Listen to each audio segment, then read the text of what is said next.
They destroyed her garden over 1 centimeter of grass, fined $1,000 by her HOA, and left her yard in ruins. In the quaint, well-kept neighborhood of Cedar Hollow, Washington, where every lawn was trimmed to perfection and flower beds bloomed in harmony, 52-year-old Natalie Foster had crafted her own slice of paradise. Natalie, a widowed librarian with a passion for gardening, had spent years transforming her front yard into a vibrant sanctuary. She'd planted rows of daisies, lavender, and roses, installed a small bird bath for the sparrows, and nurtured a lush green lawn that she mowed every 2 weeks. Her yard wasn't just a hobby, it was her therapy, a way to heal after losing her husband to cancer 3 years ago. Neighbors often stopped by to compliment her garden, and kids loved watching the butterflies that flocked to her flowers. To Natalie, her yard was a living testament to resilience and beauty. But the Cedar Hollow Homeowners Association saw it differently. The HOA president, 65-year-old Gerald Thornton, a retired military officer with a rigid sense of order, had made it his mission to enforce the community's strict landscaping rules. One bylaw stated, lawns must be kept at a maximum height of 5 centimeters to maintain uniformity and aesthetic standards. It was a rule most residents followed loosely, often letting their grass grow a bit longer without issue. But Gerald, who patrolled the neighborhood with a measuring tape, decided to crack down after a resident complained that Natalie's lawn looked untidy during a recent heat wave when she'd been too busy at the library to mow. In July 2024, Gerald sent Natalie a letter, citing the bylaw and claiming that her grass measured 6 centimeters, 1 centimeter over the limit. The letter demanded that she mow her lawn within 48 hours or face a $1,000 fine for landscaping noncompliance. It also warned that failure to comply would result in corrective action by the HOA. Natalie was stunned. She'd measured her grass herself and found it barely over 5 centimeters, a difference so small it was laughable. She called Gerald, explaining that she'd been working long hours and would mow the lawn that weekend. She even offered to trim it to 4 centimeters to avoid any issues. But Gerald was unmoved. "Rules are rule," he barked.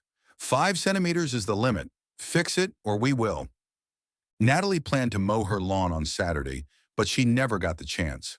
On Friday morning, while she was at work, a crew of HOA contracted landscapers arrived at her property with a heavy-duty commercial mower, the kind used for large fields, not small suburban yards.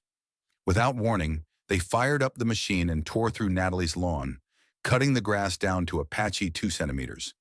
But they didn't stop there. The oversized mower ripped through her flower beds, shredding her daisies, lavender, and roses into mulch. The blades smashed her bird bath, sending pieces of concrete flying, and churned up the soil, leaving deep ruts across the yard. By the time the crew left, Natalie's garden was a wasteland, her flowers gone, her lawn scarred, and her bird bath reduced to rubble. Taped to her door was a notice, a $1,000 fine for the landscaping violation, plus an additional $500 for maintenance costs, signed by Gerald Thornton. Natalie returned home that evening to find her sanctuary destroyed. She dropped her bag, her hands trembling as she walked through the wreckage, tears streaming down her face. Her roses, which she'd planted in memory of her husband, were gone. The bird bath, a gift from her late mother, was shattered. She filmed the devastation, her voice breaking as she narrated, "This was my garden."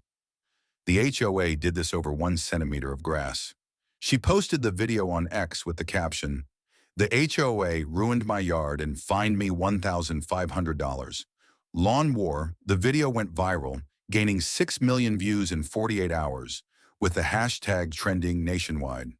People were outraged, calling the HOA's actions vindictive and insane. Local news stations in Seattle covered the story, interviewing Natalie as she stood in her ruined yard, holding a broken piece of her bird bath. "This was all I had left," she said, her voice cracking. The reporter also spoke to a landscaping expert who confirmed that the damage was excessive and unnecessary for such a minor violation. The community rallied behind Natalie. A neighbor, 30-year-old florist Megan Hayes, organized a protest outside the HOA office, where dozens of residents gathered with signs reading, "1 centimeter isn't a crime," and "Stop HOA destruction." Some brought flowers to lay at the office door. a symbolic gesture for Natalie's lost garden. A GoFundMe page to help her rebuild her yard raised $8,000 in a week, with donors leaving messages like HOAs are out of control and justice for Natalie. The story caught national attention, with outlets like ABC and the Washington Post running headlines like HOA destroys woman's garden over 1 centimeter of grass and Washington widow fights HOA after lawn war. Natalie decided to fight back in court. With Megan's help, she hired a lawyer, David Kim, who argued that the HOA's actions constituted vandalism and intentional infliction of emotional distress, and that the 5 centimeter rule was arbitrarily enforced, as other residents had taller grass without issue.